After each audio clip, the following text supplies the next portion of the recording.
I think success for me, my friend, is the fact that I'm privileged enough with my background and story to even be here. Success for me is waking up every morning and having another day with my family and my kids. Not worrying about the little stuff where you fight and argue as a family about who didn't do the dishes or who emptied or take the trash out. I'm blessed and lucky to be in a position where I get to enjoy those happy little faces. What if catching COVID, COVID, you heard me say that. What if catching COVID became the miracle that killed your stage 4 cancer and unlocked $1 billion playbook for business growth? Well, today's guest lived that story. Welcome back to The Root of All Success. I am the real Jason Duncan. This is episode number 313, and my guest today is Marc Adams, international best-selling author of Secrets to 10Xing Your Business and Cashing Out Tax-Free. He's a strategy mentor and the man who's scaled companies from $140 million to $1 billion. He's built a $30 million revenue stream in Southeast Asia in just 18 months with no budget. And he flipped a money-losing $15 million subsidiary into a $140 million exit. But Marc's greatest victory wasn't financial. He was diagnosed with stage 4 cancer, given 6 months to live, and had an unexpected bout with the original strain of COVID. And that wiped out his cancer and rewired how he defines success. We got a lot to talk about today with Marc Adams. Marc, welcome to the show. Wow. Thank you so much for having me here. And what an amazing introduction. I damn well better live up to that billing, my friend. Well, we are always enjoy hearing the accents from across the pond. I don't know if people on that side of the pond like hearing the American accent, but we enjoy hearing yours. It's a mutual love affair. That's good. All right. So, Marc, your doctors say that COVID killed your cancer. So I'm going to ask you about the business lessons you learned from that, but I really want to dig in just out of curiosity. Like, really? COVID? Yeah, it is a twist of fate. In as much as I got a diagnosis of stage 4, we were back in, if I take you back to 2020, in that first full lockdown year of the pandemic, in the UK, where I was at the time, we have medical facilities that kind of, you got the public hospitals that anybody can use for free, and then you got the private hospitals you can choose to pay for. And so my insurance covered me for some private hospitals. Hey, and I get and in that, towards that end of 2020, we could go out in little groups, but all we had every day, if you remember, was the death stats on how many new people had died around the world, how many new infections there were. So in those little groups you could go out in, I was due some medical tests anyway. There was nothing wrong with me, but it was a bit of a shock when I went to have some tests and it came back with, you've got stage 4 and you've got 6 months to live. Now, there was no way that we decided to take it out, but the hope in taking it out was maybe I get a few more months. And if you're ever in that position, and I hope that nobody is, you would give anything for another day with your kids and your family and those people that you love. But while I was in hospital in January 2021, hospital actually in Windsor in England, for most people, when they think of Windsor, if they think of it at all, they'll think of Windsor Castle, where the Queen lived. Well, down at the bottom of the hill, there's a hospital there where my consultant, Mark Laniardo, was doing his thing. So after the diagnosis, they took me in to take the cancer out. Now, we did that in central London, in the same hospital that King Charles has recently been treated in, but not for the same condition. But while I was there, Jason, unfortunately, despite all the prep and all the planning and all the tests, I managed to get the original strain of COVID. And so you kind of feel robbed because you got 6 months and you do anything for another day. But in that original strain of COVID at that time, before the vaccines, all of us were going through a 28-day window. None of us knew where that was going to go. But we knew in the first 12 days it was going to get worse or you were going to get better. So I kind of felt, shit, I've gone, excuse my language, I've gone from 6 months to a 12-day window that I've got to get through. And you start thinking 1 hour at a time as to what you're going to do. Now, roll forward to April, when I went back post-operation, I I remember clear as day walking into Mark's office, and to the right, you've got a view over a car park. To the left, you've got all his accolades. And then you've got Mark behind his desk with a white coat on. And because of his age, he's got glasses that he looks over the top of, but just to see me, not because they're half glasses. And he kind of leans in and says, Mark, I've got good news and bad news. And I'm like, okay, so what's the good news? And he said, the good news is we can't find any of the cancer. And I went, well, okay, that's great news. But where's the bad news? He said, well, we don't know why. And I'm thinking, well, that's great. That's bad news for you, but that's really good news for me. What difference does that make? But it turns out that what they think was, it wasn't that COVID cured me and killed it. It's they think COVID pushed my immune system into overdrive. Now, back then, and now I'm pretty healthy anyway. I do spend a lot of time at a gym and I take supplements and things like that. But they think that I was in good condition going into the op. And COVID pushing my immune system into overdrive means that the immune system doesn't say, Jason, I'll deal with a cold and I'll leave COVID. It just deals with everything it possibly can. And COVID pushing it into overdrive, they think, pushed the immune system to then get rid of a whole bunch of secondary cancers that we knew were there because I lit up like a Christmas tree on a PET scan. So when he told me this, I'm saying, can we bottle this? We've got to get this out because this can cure everybody else. And he went, no, Mark, it doesn't work like that. But the reason he thought that was because around March, April 2021, you started to see in medical journals around the world the kinds of things that professionals saw, but you and I wouldn't see. Some people that were late stage cancer patients, not much, stage 4, didn't have a good prognosis or an outlook, weren't going to survive very long, but they'd got the original strain of COVID like me. And somehow they'd been, you can't say cured, but I'm going to say cured because what that actually means is you go into remission. Remission is a 5-year period. I'm just at the end of it now. And so, I'm somewhat privileged to even be here, to have the opportunity to have a very pleasant chat with you. And because by rights, I've got a second chance. And I feel in many respects I shouldn't be here. Wow. But I'm so grateful that I am. But that's the connection they think. And they still think that. Yeah. But I'm not exactly going to go back and say, well, give me back the cancer and give me the original strain and let's see if we can do it again. It's like there's nothing we can do to go back and test it. And they think they can't prove it. So I'm grateful and very privileged, and it's unbelievable. It's just a miracle. Well, praise God for that. That is a great story. So what business lessons did you take from that about beating impossible odds? Well, actually, in that journey, so post-operation, I'm recovering at home and I've got COVID and I don't know if I'm going to make it. So if you can imagine, our bedroom at home is a big just white bedroom. And to the right, I've got a view of beautiful English countryside and rolling hills. To the left, we've got a big dressing area which leads through to an ensuite. And in the corner, there's a door through which you enter and leave the bedroom. Now, every morning, when my youngest son, Thomas, who was then aged 10, would wake up, he'd come and check on Dad. But he couldn't come closer than the door because we were all in isolation. You couldn't get closer than 3 feet. And then he'd check on me mid-morning and afternoon, lunchtime, afternoon, tea time, and we'd chat. Now, keep in mind, all our kids, Jason, they were watching the same stats on the news that you and I saw. So a 10-year-old can't process this. All they see is death. But the other side of being in lockdown is the kids were in lockdown too, right? So what he's got is a year of Xbox. So it's like a holiday for him. So when he would come in, we'd chat about Xbox. But after a week or 6, 7, 8 days of this, I kind of run out of Xbox conversations because I don't know much about it. And he just happened to come in one evening to say goodnight when I took a call from a friend of mine in Los Angeles. And coming off that call, he then sort of said, how was the call? What was that about? And so we started talking about that. And one of the things I just glibly said was, it's such a shame that 9 out of 10 companies that come to market don't get sold. And I kind of said that because I'd run out of Xbox things to say. And so I was just clutching at something to say because I wanted to chat with him. But he said, it would surprise me because what he said was, well, why? What happens? I said, well, oftentimes they're probably worth every penny to the owner, but the market won't pay the price they want. They're just a bit more expensive than the market will bear. And so he then said, well, what happens to them? But I didn't realize where he was going. And I said, well, they don't get sold unless they really reduce the price.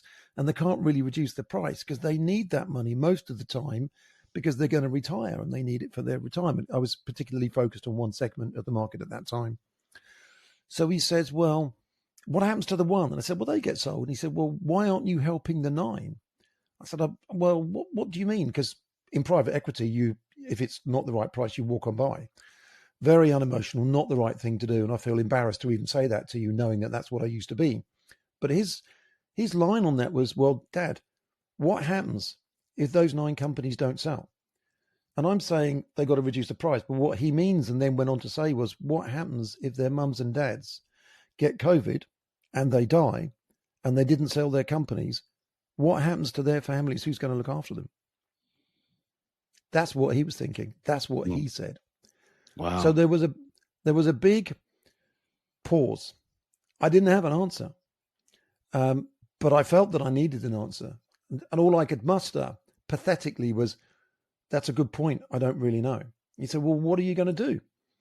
To which I didn't realize at the time, but that became a challenge or something to think about. Because the thing about my 10-year-old and probably many other 10-year-olds around the world is our kids don't forget. And so what I said to him was, I would look at it. So I don't know what the answer is, but we'd take a look at it. But I was focused at the time on beating COVID and then beating cancer. So when we got to April and I'd cleared it. So at the point that he was saying this to me, Jason, he didn't know I had cancer, but he knew I had COVID. We didn't tell the kids that I only had 6 months to live because there was just a glimmer of hope that you'd find a way to beat it, but you didn't know where that was going to come from. You were just believing in hope. And luckily for me, like a miracle, it worked out. But moving forward to March, April 21, and me picking up, if you like, the gift of an all clear, as it's turned out, we didn't know that at the time. He's reminding me of, because the sun never forgets. And so I started to think about, well, what would be the answer to that problem? And it took me a couple of years to figure it out. And so the biggest lesson from that was the pivotal change for me in the way that you could approach business. You see, in private equity, you're going to look to buy low, build it, add value to it, and sell high. And eventually, it dawned on me that if you worked with owners of businesses to improve the value of them, which you can do, and then help those owners position those businesses for sale in such a way that they didn't have to pay any tax, or if they couldn't do that, they minimized the tax, then you wouldn't make as much money as private equity makes, but you'd make an amazing living because you'd share in that with them. But they would be able to get where they needed to be and take care of their families and retire and do the things in life that they damn well should be doing and that they've absolutely earned the right to do. But it turns out that that's not just a problem for companies or owners of businesses who might be coming to their retirement years. This is a challenge for business owners of any age. And now I work with one person who's only 19.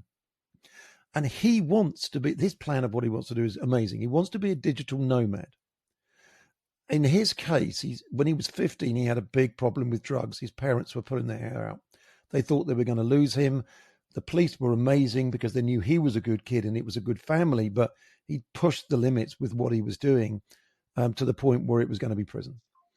And his parents got him out of the country for a 3-month window on a trip with his dad that changed everything because he was away from the bad influences that were getting him in trouble that he couldn't get away from.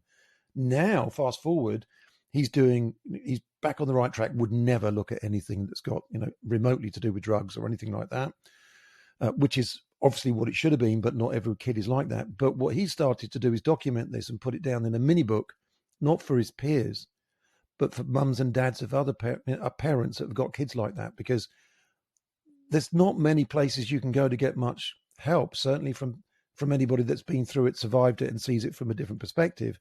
But he's also going to use that as a digital product that he can sell. He'll make $1,000 a month. But while he's traveling, because he wants to do the travel bit around the world, as most young men and women of that age might want to do, it's going to be a bit of an income for him in his sleep. And this will provide a basis for him to build a business. I like to talk to people about 10x in the business and cashing out tax-free, but there's more to that, Jason. And the underlying thing is, why don't we, with intent and purpose, think about growing a business potentially from 0 to 100 million in value, and then position it to be sold tax-free, and then come back and help other people do it again. Now, the 100 million to some people will be a bridge that's so far out that they'd never even believe it would be possible. And to other people, it's a stepping stone to $1 billion, which they're going to do in 5 years, not 7 years or something like that. And the problem with that statement, when you think 5 years or 7 years, is that most people want an instant shot in the arm, so it's too far out. So you kind of tune it. But what I've learned now didn't start then with the cancer, but it's all been progressing to, there is a better way to think with more intent and purpose when you start a business to get it to where you want to be in a fixed time frame and cash out of it tax-free or tax minimized, and then go back and help other people do the same and make a lot of money all over again. Not as much money as doing it the first time, because you might only get 20% of the upside working with someone else to help them do it, but you're giving them 10x the value and you're saving them a bunch of money because they're helping to cash out tax-free. So I want to be the smart person and say, Jason, I thought this at the time and what an amazing revelation, but I'm not. In many respects, I'm just like anyone else out there. Things dawn on me because of the situation that I'm in, and you find that you've got a challenge or a problem that you've got to overcome. The biggest lesson is when you are dealing with cancer and COVID and you're looking an hour and ahead with COVID in that particular window. I was looking at YouTube finding, what do you do on day 3 with COVID? What do you do on day 4? How am I going to get through a day? So, and so when you go from that, everything else is a blessing and a bonus. And where I am now in that journey is, if I'd planned to be here, I would never have imagined a plan like this. Now, with intent and purpose, I know where I want to get, but I'm less concerned about the steps I'm going to take to get there that are not the next immediate steps that you need to take. I'm more intent with the purpose of getting there or working with business owners to get them to where they need to be, because life is going to throw challenges at you that you don't expect that will derail you. You've got to get up, dust yourself down, and move back in the general direction. And cancer is the biggest lesson to do that. You go from stage 4 and then COVID, which you think is going to potentially take you out in within 28 days because no vaccines were in. You take a different perspective on appreciation and life and goal setting and the intent and purpose of where you're going to get from how you get from where you are now to where you want to be, with a sense of urgency. Because I used to procrastinate.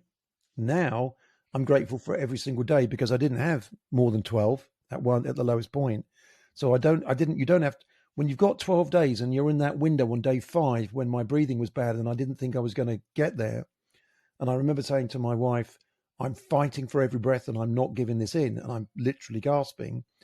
At that moment, you're trying to tell everybody in the world that you haven't told everything that you love or want to say to them, because you might not have them. That might be the last night that you've got.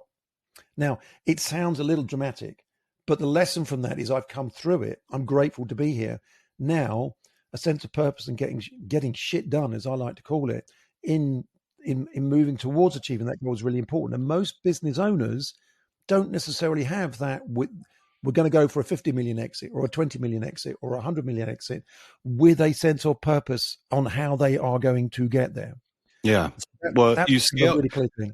Well, you scaled a company from 140 million to $1 billion valuation. So let me ask you, from a strategic standpoint, what was the very first strategic lever you pulled to make that happen?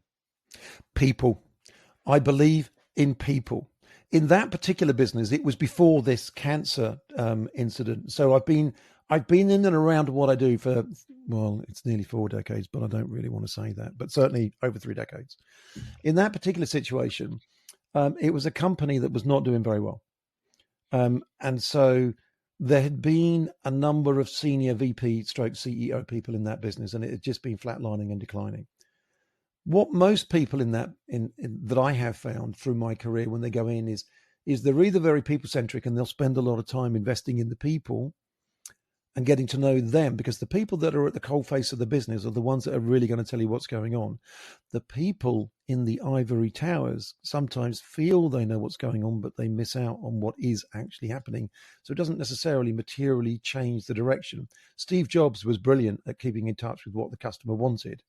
Wasn't necessarily the best manager of people in some situations, but there's that, and that's understandable. But in that particular business, once I'd gotten to the people, by accident, I came across one individual that basically said to me, so why would I talk to you? You're just another person coming in here to tell me what to do that doesn't know anything. And my answer was, you're probably right, but I'd love to learn. And he gave me one or two things that had happened in his journey that made me start to think this was a business that sold a software product, and it sold it in volume at $3 a hit, when it should have been for one unit like 120, but by volume discounts you could get it for $3 a hit. But they never ever bothered to charge customers or collect the money from them, and people thought that was okay. Yeah, I know. I can see you shaking your head. Anybody that's listening, Jason is shaking his head. You wait till you hear the next bit. And the next bit was, I started looking at what volume of units, not cash, was going out the door. Nobody looked at that either. They just took it for granted. They looked at the numbers, the dollars. And when I looked at the volume in terms of units going out the door, it was in the millions. Millions. Instantly, I looked and thought, how do we ensure that customers pay the fair and appropriate price? And what kind of policies do we have to enforce that? Because they're basically stealing the software. There was nothing. So I started to carefully alienate myself from the board by accident, because I knew that the way to get this company to a significant valuation was to fix that. Because it was one of those where you had all the product out there, you just had to go and collect the cash. What I had to give thought to was how we were going to do that in a fair and equitable way and sustain it for multiple quarters, showing clear and consistent growth, combined with organic growth by signing new business. And then in the tech space, where multiples back then were typically 40 or 50, then you could start to see that going from 140 million to over $1 billion in value was very achievable. But in the end, when we got to that, I had a very greedy board because I could fuel that and continue that without much more investment into the business for probably another 3 years, but they wanted it all now. Because boards can sometimes be a little bit greedy and see the money going in their pockets and not necessarily what's good for customers and the company. And so we got it to that valuation. And I was there as a consultant, taking that business forward. An advisor, senior level advisor, taking that business forward. And Jason, I just happened upon something that was there that everybody missed. Everybody missed. But with the right conversations, the strategy then formed, and it was a case of executing on it. And so it was amazing to see to pan out. And I had equity in that business, but of course it's a privately held company, so I didn't then have control on realizing that equity. So I've still got it, but it's not worth $1 billion anymore. So there's some lessons learned for people that might be listening today on that. If they want to know how to get around that, just hit me up and I'll tell them. So so that's kind of, it's a case of putting the strategy in with minimal investment and going for this worldwide. And it just turned out to be the right thing to do at the right time. Customers were very supportive of it. They knew. And some customers even said, we wondered if we would ever get a bill for this, but how you get into that position in the first place is like unbelievable. Well, let's talk tax, because part of your unique perspective is how to exit tax free. So what's the biggest myth that owners believe about tax-free exits, and how does that myth destroy valuations? Well, that's a brilliant question. Oh my God. I could go on about this for hours. Okay. Let's start, if I may, with the problem. You're a business owner today. Your business is worth 10 million. No, let's not make it quite that valuable. Let's say your business is worth 5 million. You live in New York or you live in California. What business owners don't often realize, and the number one thing, if they're going to write anything down, if they happen to have pens and paper handy from this podcast, this is the bit that I want them to write down. And that is, when they sell the business in those two states, potentially over 50% of the money that's on its way to their bank account doesn't end up there. That's It right. ends up with 30% state, 40% state and federal. If you're using a broker and you'll need some legal services to construct, pull the contracts together and so on and so forth, and financial due diligence, if you're doing that, you could lose over 50% of the sticker price. The shame, the criminal shame, is that a lot of business owners don't realize this.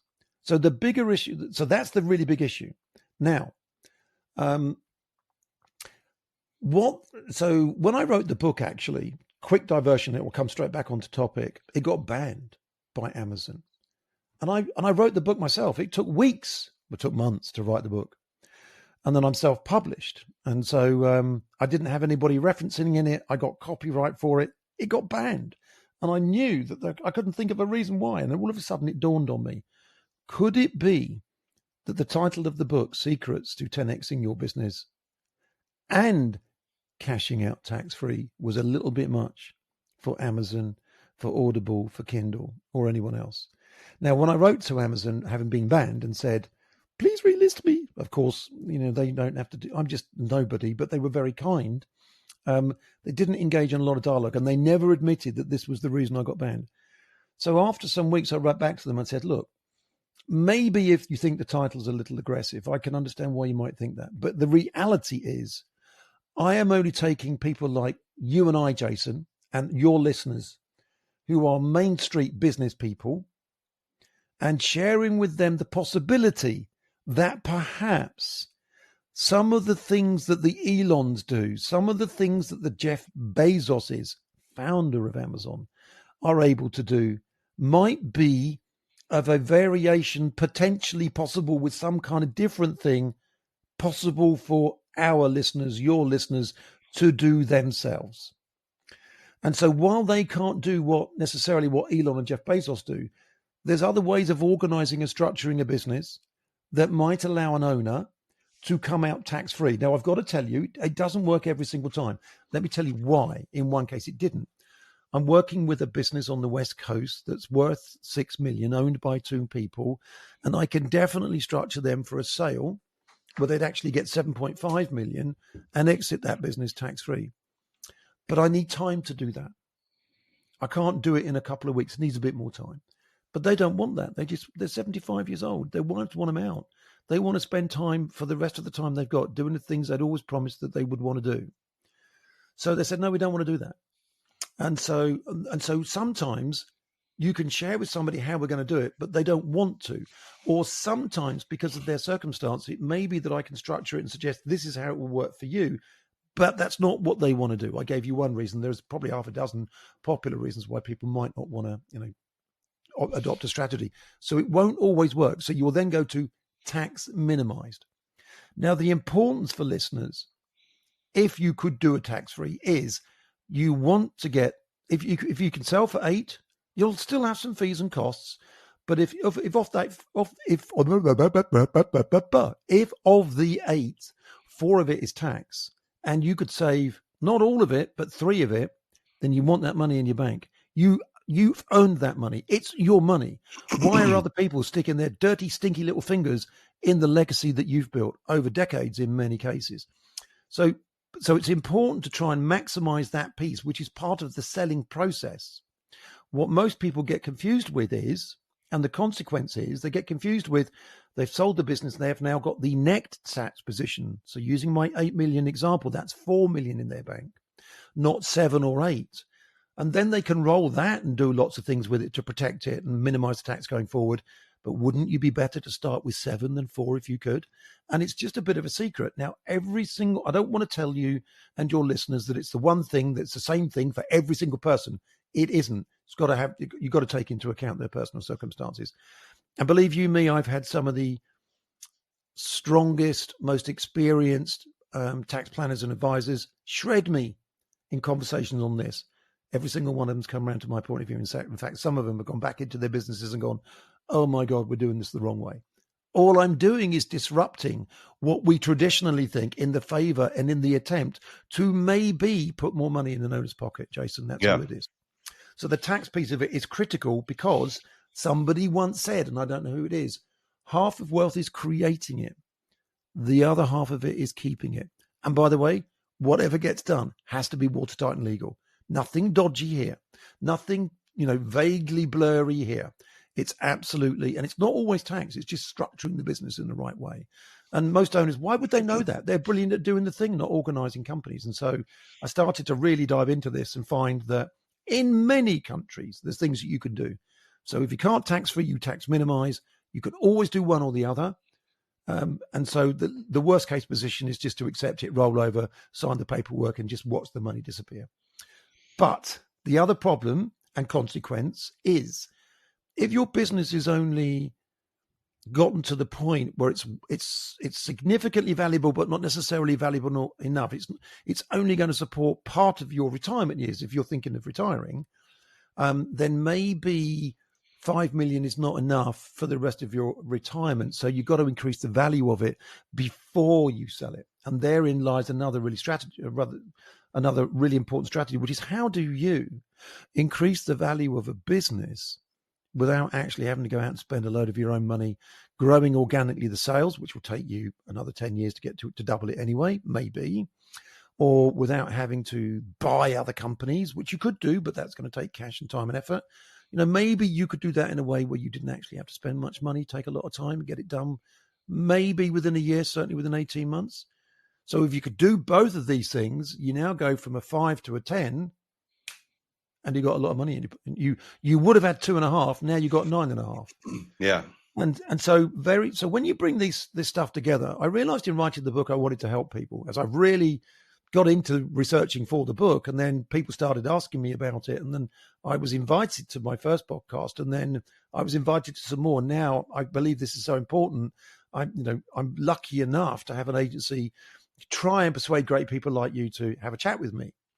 But then on the other side of it, I got invited to speak on stage. And then I was talking about this on stage and then going through see, all of this was in my head. And there's nothing interesting or unique about me. I had to get it out of my head into some kind of thing that people could follow. And the book was the very first step. And then I thought, okay, I need to go a bit deeper because the book tells them what, it doesn't give them how. So then I started to put it into a system which people can follow. So, it's now independent of me with little legs of its own, where people can, sort of follow that process. And it's just a 3-legged stool. It's grow.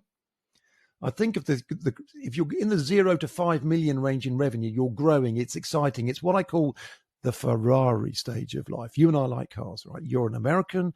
I'm a European. It's the Ferrari stage of life where you're going to be gusto and busto, and it's all guns blazing, and it's exciting, and you're building the profit, probably spending too much of the profit, and maybe I persuade you to spend a bit less of that, but get it to 5 million, ideally with a 15% EBITDA, but it doesn't have to be.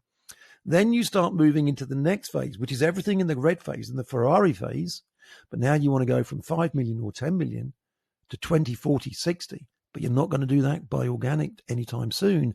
That's when you start buying other businesses.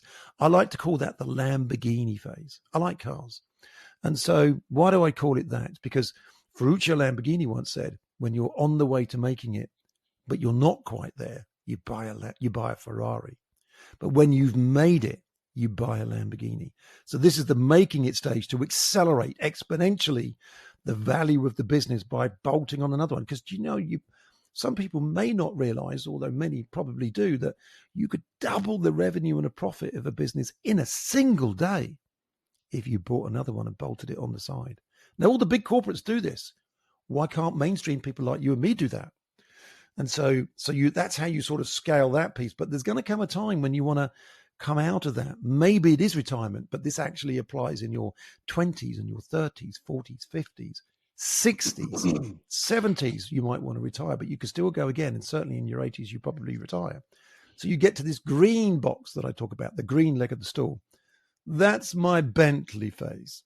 Not the modern Bentleys, but the old Bentleys, because the old classics, the Mustangs, the old Cobras, the classic American muscle cars, they go up in value. They stand the test of time. So when you've done the Lamborghini scaling and it's worth it and you exit and you're structuring to make sure you've got the systems, the processes, the procedures and the leadership teams, and I could do a whole podcast just on that, but importantly, you are just structuring for a tax-free exit. This is when you take that money, If I can influence people, I'll have them go and buy themselves a Bentley so they can just go and look at that old-fashioned Bentley, knowing it's doubling in price every few years. Well, maybe not doubling, but certainly going up in value. And to remind them that when they get bored, they got to come back and go back into the Lamborghini companies that have gotten to that 5 million and give the expertise that they've learned on that journey to those guys and partner up with them to help them get to that same position so that we can disrupt the way that businesses are valued, grown, sold, and realized around the world, because this is a global issue. And no bugger's talking about it, Jason. Lots of people are talking about growth. Lots of people are talking about scale. Some people, but not many, might talk about, well, you might do a tax minimized, which is very important as well. And then retire and do all the cruises. When you bring it all together and you put it in as a vertical skill stack, a loop that you can go around in your 20s and 30s and 40s, 50s, 60s and 70s and do it yourself and help other people. No one talks about that. I'm the only person that's talking about it that I know of. Somebody's going to come onto the show notes now and say, no, Marc Adams, you're wrong. But bring it all together. No one's talking about it. And it's critically important. It changes the way that we do business. It changes your financial position and wealth. It gives you control and takes and it doesn't stop the governments getting the money, because guess what? You get the cash, you're going to reinvest it in the economy anyway. It's just, it's a thing of beauty, in my opinion, but my opinion doesn't matter. The opinion of your listeners does. All right, it's time for a quick shout out to the partner who keeps this show running, and that is Dub. Look, every entrepreneur listening knows the fortune is in the follow-up, and generic emails just don't cut it anymore. So with Dub, I can fire off a quick personalized video. I can do a screen share. I can do a webcam, or both in under a minute. And I can drop this link into an email, a text, a LinkedIn message, and Dub shows me exactly who watched it, how long they watched it, and which calls to action they clicked. This type of insight lets me reach out at the perfect moment with a real human touch. So whether you're prospecting, you're onboarding clients, or even inviting podcast guests, Dub turns cold outreach into warm conversations. So if you're ready to see it in action, head over to therealjasonduncan.com/dub, and that's spelled D-U-B-B, therealjasonduncan.com/dub to start your free trial. Plus you get 50% off your first 2 months, and you can look at how I do what I do. So let's get back to Marc. So Marc, valuations. I know we don't know each other, but I am what I consider America's exit coach. I run a mastermind called the Exiter Club. I wrote a book called Exit Without Exiting. So you and I speak in a lot of the same language. So I know that valuations have cooled in 2025. So where are you telling founders to hunt for hidden value as they prepare to get their business ready to exit? I approach it slightly differently, and I'm relatively confident that this is an area where you might find my views controversial and potentially maybe deviate from your own. And I'm making a big assumption there because we've not discussed this bit. So if you go back to my grow and scale, when you're scaling, you're also acquiring.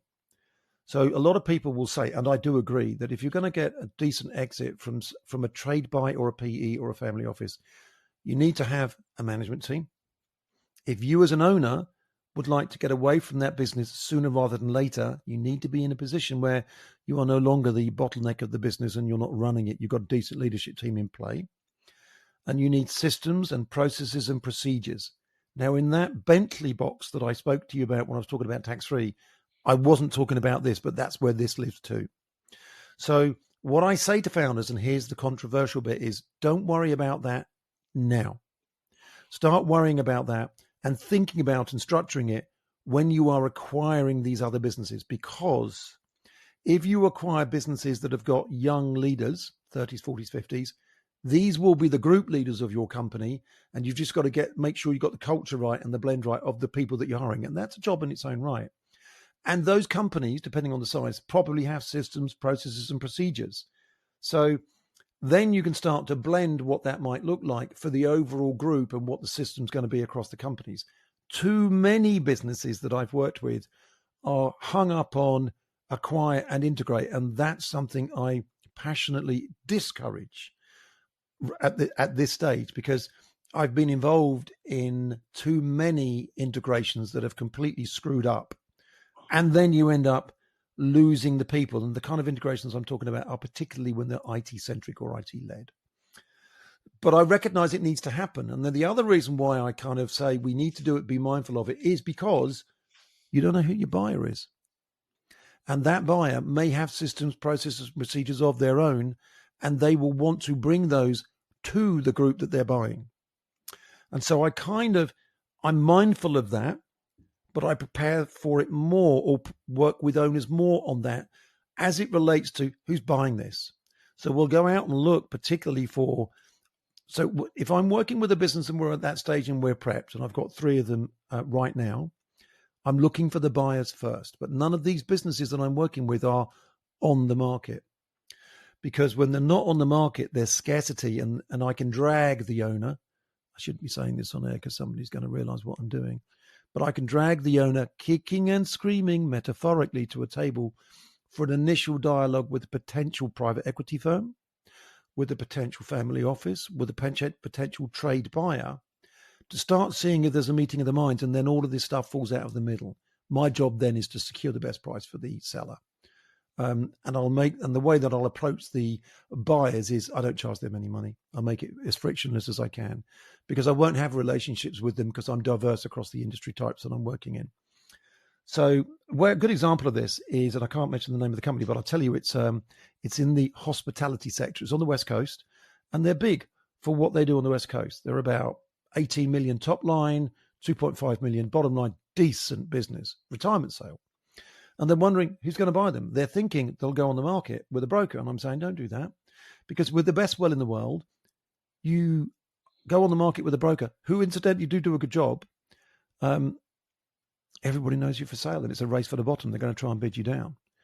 But if I can go and find the buyers, and I happen to know the company secretary for one of the biggest hospitality companies in the world, not to drop any names, but they have the contract for Wimbledon as one of their prestigious contracts that they have around the globe.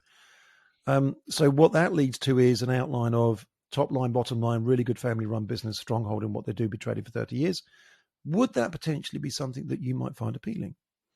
Yes is the answer. Straight away, I'm plugged into, not that they're a UK-based company. Normally, these are American companies for me, but they plug me straight into their M&A in the States. And that leads to a dialogue where they're very keen to have a conversation. Now, in this case, I went back to the owners of the business and said, right, we're set. We've got some initial dialogue started. This took 3 weeks to make it happen. And they wet themselves because they suddenly realized that they could really sell the business maybe as soon as tomorrow. What were they going to do on that following day? They wouldn't have a job to go to. They'd been doing it for 30 years. So they went, we just want to wait. Now they're coming back around now. They're getting used to that. I didn't expect that result that fast, neither did they. But the thing of this, Jason, is the company that wants to buy them doesn't mind the systems, processes, and procedures that they've got. They're so big that their growth is by acquisitions. They want to run it as an independent business, and they're going to pay 100% of the sticker price, the agreed sale price on day one, and they want to keep some of the younger leaders in to keep that company running and support them from a cultural perspective and protect the name above the door and protect the legacy, which is amazing and happens quite a lot in a trade buy with a big company like that, because they know the value of what they're buying. Now, sometimes private equity says they're going to do that, but they end up screwing it up. And not to malign private equity companies, because there's some great ones out there as well. And so there's a great of, how if I'd gone in with systems, processes, and procedures there, and it need to be systemized, let's say on SAP or something like that, it would have been a complete screw up. It would have been, ruined the business, and it might not have been so appealing. So it's, and every one of them's different. I've got another one that's a 10 million EBITDA. They want to get 100 million for that. That's a difficult, and so that business is an amazing business, and it's so processed and in terms of the way it does what it does, it's so automated. And do you have a guess at how many people you think are in that business doing 10 million in EBITDA, 60 million in revenue, worth 100 million? Just pick a number. In terms of percentage? No, in terms of how many people do you think a business like that would employ? Oh, how many employees would they have doing that $10 million EBITDA? Yeah. I'd say 200. 15. Holy moly. That owner is making a mint. That owner is amazing. I've got another one. They do Oh God, I want to tell you this, but I'm going to get shot if I make. I'm going to have to change the numbers, but keep it really. I'm going to keep it close. So I've got to change the numbers because it's too easy to pick it up. This is a 20-person business, and it does north of 60 million in EBIT. Good grief. Freaking real. Now, the problem on that is we've raised money on those. I'm going way off topic here. I hope that's okay. But we've raised on that. Oh, I got to tell you about funding in a little bit and how it helps. But we've raised on that for both businesses all the money. But in both cases, what the investors are looking for is the structure in those businesses for the management team, not the systems, the structure in the management team. And the worry they've got is that if 3 of the 15 leave, and in the second case, 20 people at 60 mil in EBIT, if 5 of them leave, the fear is the business is dead. And so you've got 2 years to structure it with the right team of people in place taking over from that before you can actually get that one through due diligence. And it's, you don't expect to come across those, but they're there, my friend, and they're fabulous problems to solve. On the one of them, the 100 million one, they didn't want to work with us actually because we're a small business, and there's 20 of us. And what we started a few years ago as a result of my son has sort of grown legs unbelievably. I just don't know how. I couldn't have planned this. I didn't plan this. This just happened. And so one of the companies didn't really want to work with us because we were a small company. We're really good at what we do, but we haven't got a strong balance sheet compared to a bank. So they said, well, we want to work with a bank that's got a strong balance sheet. And I went, okay, I understand that. And I probably would think about the same thing. But the consequence of that is it's going to cost you 44 million in taxes and fees because we know how to save that for you, or nearly all of it, and they don't and won't. And that kind of put the cat amongst the pigeons. And when you're thinking of maybe if we couldn't save them the 44, we saved them 30, that's a big swing. If you sell for 100 million and you keep an extra 30, it's a very big reason to really get close to an upstart that can help you with some specialist stuff on that. But when I was talking from stage on this, and just going through the trials and tribulations of owners, this is not about me, it's about your audience and can we help any of them? Then there was a couple of people that came to me afterwards and said, we'd really like to help with this. And I didn't know what that meant. It turned out it meant 2 family offices getting behind us to support us with 22 billion of funding. That's not 22 billion in my bank account. I'd need licenses and be a PE for that. That's support. And why did they do that? Because actually the problem that you and I see of companies that you and I might think are worth the sticker price that they want, but the market doesn't agree, means that family offices, private equity firms, and trade buyers all walk past them. And maybe if the price comes down, they might go back and buy them. But the other way of going is increasing the value of them, because it turns out that a private equity firm, a family office, and a corporate buyer doesn't really mind the size of the check. They care about the value that they're getting for that check and the risk mitigation that's in that check that they write. And if those 2 factors are too high, there's not enough, or too low on the value, too high a risk, they won't write the check. But if you can present the business in the right way with the risk mitigated, the examples I gave you with the right structure on the management team, for example, and the right value because the EBITDA is at the right place and you've closed the value gap, then they don't mind the size of the check because they're buying a good business. And good businesses get bought all the time. The trick is to try and get the business in the shape that the buyer wants so that they're going to be comfortable with that. So, we're blessed when we got that support. I've never been to raise money because you don't need to do that with the kind of stuff that I'm doing. And so when I stood up on stage and said, I'm going to need to do this, people laughed at me, and people, seasoned veterans that raise cash said, you'll never do that. You need 10 years of relationships at least, 8 weeks later done. We've got to be doing something right, buddy. And so and when you can, and it's not that family offices or private equity firms go, oh, I've got to help these poor business owners. They want value. And if you can, present it to them in the way across the board with the things they care about where it's value, then they'll write the check because they want to integrate it into a growing entity, into something that gets bigger for them.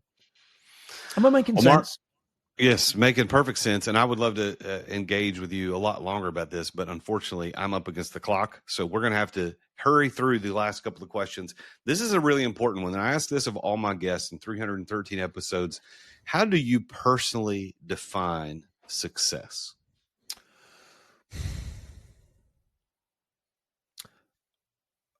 I think success for me, my friend, is the fact that I'm privileged enough with my background and story to even be here. Success for me is waking up every morning and having another day with my family and my kids. Success for me is not worrying about the little stuff where you fight and argue as a family about who didn't do the dishes or who empty or take the trash out. Success for me is I'm blessed and lucky to be in a position where I get to enjoy those happy little faces, as annoying as they can sometimes be, every single day. And I get more life experiences with them. So leading to that, my life changed when I went through cancer and COVID. I was a workaholic before then. I had to find a way to balance things up and get more time with the family. I was working so hard because I wanted them to have a good life that I forgot that the most important thing was to share all the experiences that you can with each other that I very nearly didn't get to have. So I'm embarrassed to admit that, because I should never be in a position where I'm stupid enough to let that happen. But that if you can get that balance and bring in enough cash that you can enjoy those experiences with your loved ones, whatever they are to you, I think that's the greatest success that anybody should and could hope for, in my opinion. But that's probably very heavily tainted by my background, buddy. Well, I love that. So based on that definition, do you consider yourself to be successful? I'm a work in progress. I was always a workaholic because of, I've had some failings in my life, and I suffer from not feeling good enough. And so I'm driven by that. I do have to temper that and I don't think I'll ever be, I know when I think that I'll be in a position where I think I'm good enough in terms of what I'm doing. And that's when we have influenced and disrupted enough people and enough conversations to see business value done in a different way, and owners get more of what they bloody well deserve, whether they're 20 or 70. Yeah. So I'm driven by that, but I have to temper it with the promise that I made to a son and not falling short on that promise ever, who incidentally at now 14, he wants royalties because I talk about him a lot, cheeky little monkey. But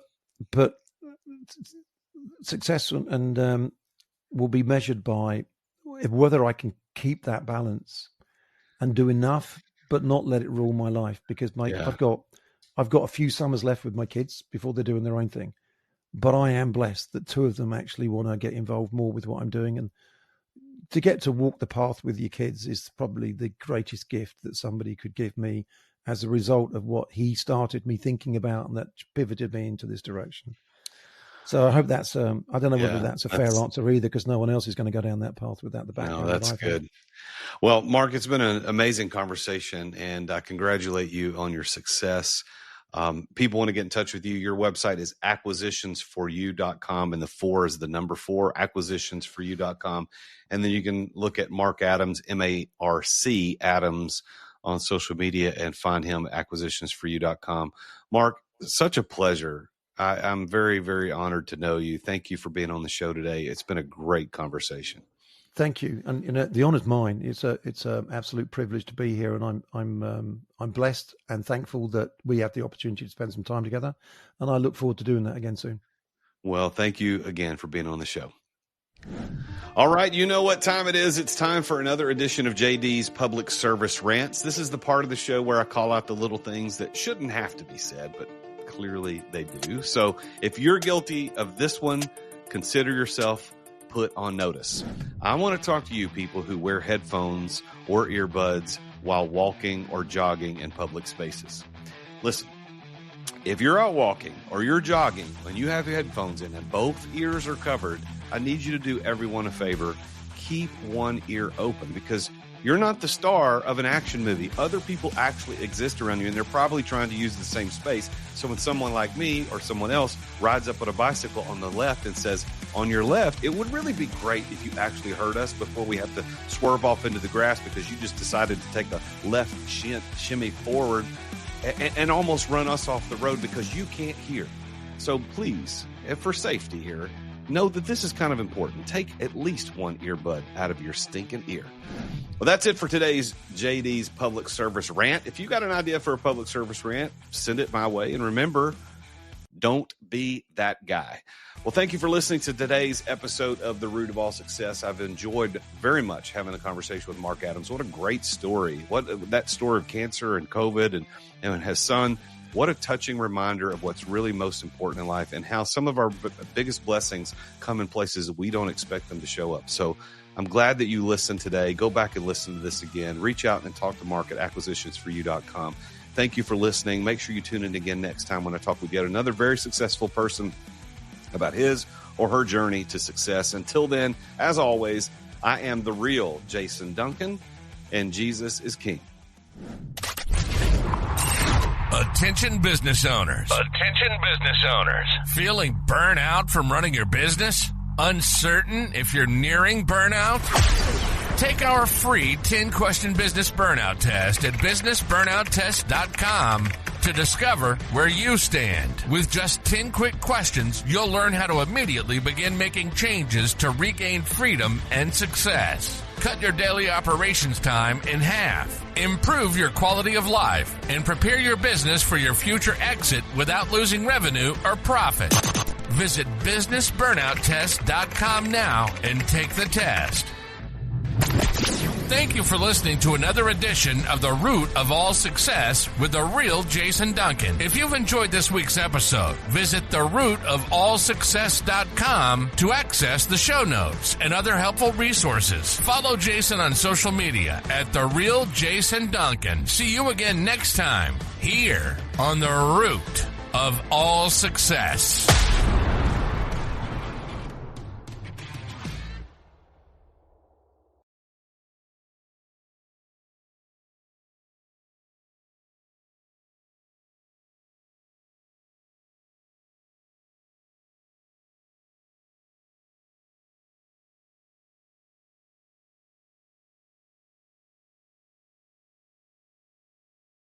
This podcast is a part of the C-Suite Radio Network. For more top business podcasts, visit c-suiteradio.com.